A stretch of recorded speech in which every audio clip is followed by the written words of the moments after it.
Hello friends, in this video I'm going to tell you how you can create brush text effect using Canva. Right now, as you can see, we are into Canva and we have just selected a blank image template. Now what we are going to do is we are first of all going to change the background color of this particular template. Okay, it's done. Now what we are going to do is click on text, add a heading, and here we can simply write brush text. Okay, we have successfully changed the font color as well.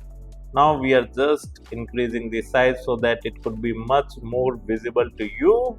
Now what we are going to do is we are going to change the font. So I've clicked on font and here I'm just searching for brush. Okay, and as you can see, there are lots of brush text available, right? Whatever the text you want, you can simply use that, right? So all these texts are with brush effect, right? The paint brush effect.